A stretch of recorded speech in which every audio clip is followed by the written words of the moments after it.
और बुलेटिन की शुरुआत में हम युद्ध की बात करेंगे। महायुद्ध में नाटो देश यूक्रेन के लिए ढाल बन चुके हैं इस वक्त। और इन सब के बीच स्वीडन ने यूक्रेन को युद्ध के मैदान में मजबूती देने के लिए 278 मिलियन डॉलर की मदद भेजी है, और जिसमें सैन्य तकनीकी मदद शामिल है। स्वीडन ने एयर डिफेंस सिस्टम से भी यूक्रेन को मजबूत करने का ऐलान किया है, जो पुतिन का गुस्सा भड़काने के लिए बेहद अहम है। और स्वीडन की मदद के बाद महायुद्ध में नया सीन क्या बनने वाला है, उस पर देखिए पूरी दुनिया की नजरें टिकी हुई हैं।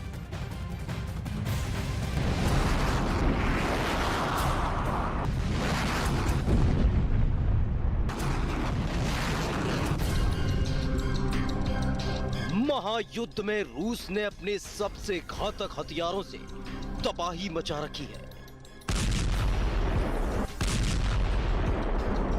ये अपने गांव में स्टेशनरी बिजनेस शुरू करके हर महीने 2 लाख कमा रहे हैं। आपके गांव में भी ये करना है तो फ्रीडम ऐप को अभी डाउनलोड कीजिए। यूक्रेन के आसमान में मिसाइलों की बारिश और पावर स्टेशन पर ड्रोन अटैक से यूक्रेन सहमा हुआ है।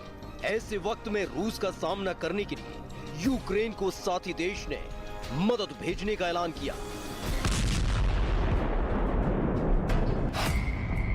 जंग में रूस के साथ हाथ मिलाए स्वीडन ने इस बार यूक्रेन को एयर डिफेंस सिस्टम समेत 287 मिलियन डॉलर की मदद भेजने का ऐलान किया है। स्वीडन के रक्षा मंत्रालय की ओर से जारी राहत पैकेज में यूक्रेन के लिए सैन्य, तकनीकी और मानवीय सहायता शामिल होने की बात कही जा रही है। स्वीडन के रक्षा मंत्रालय का दावा है कि ये यूक्रेन के लिए अब तक का सबसे बड़ा राहत पैकेज होगा।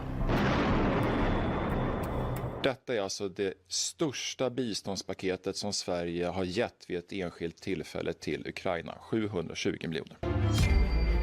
युद्ध की शुरुआत में पुतिन ने दावा किया था कि महज कुछ ही दिनों में रूस के सैनिक यूक्रेन की जमीन को जीत लेंगे, लेकिन नाटो की मदद ज़ेलेंस्की को महायुद्ध में मजबूत कर रही है और यूक्रेन को मिल रहे लगातार हथियार पुतिन की नींद उड़ाए हुए हैं। इससे पहले भी स्वीडन ने यूक्रेन को मदद भेजी थी,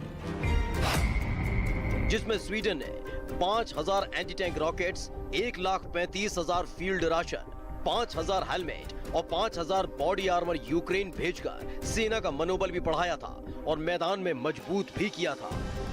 जंग की शुरुआत से स्वीडन यूक्रेन को किसी न किसी जरिए मदद भेज रहा है। पिछले महीने ही यूक्रेन को स्वीडन से 155 mm आर्चर मिली थी। एसपीजी 155 मिलीमीटर की तोप यूक्रेन के जंगी बेड़े में एक घातक हथियार के तौर पर शामिल हुई थी। 155 मिलीमीटर आर्चर BAE सिस्टम की ओर से तैयार की गई स्वचालित होवित्जर है। 155 मिलीमीटर आर्चर में कंप्यूटराइज्ड फायर कंट्रोल सिस्टम मौजूद है। आर्चर से करीब 40 किलोमीटर तक टारगेट को मार गिराने की ताकत है। इसकी स्पीड 70 किलोमीटर प्रति घंटा है। आर्चर से multi round simultaneous impact fire हो सकता है और ये हर 30 सेकंड के विस्फोट में 6 राउंड तक फायर करने में सक्षम है। रूस की आग उगलती मिसाइलें जब फटती हैं तब बारूद का ऐसा तूफान आता है जो सब खाक में मिला देता है। खूनी संघर्ष में रूस के रॉकेट अटैक बेहद असरदार साबित हो रहे थे, जिन्हें जवाब देने के लिए स्वीडन की ये मदद यूक्रेन के लिए काफी मददगार साबित हुई।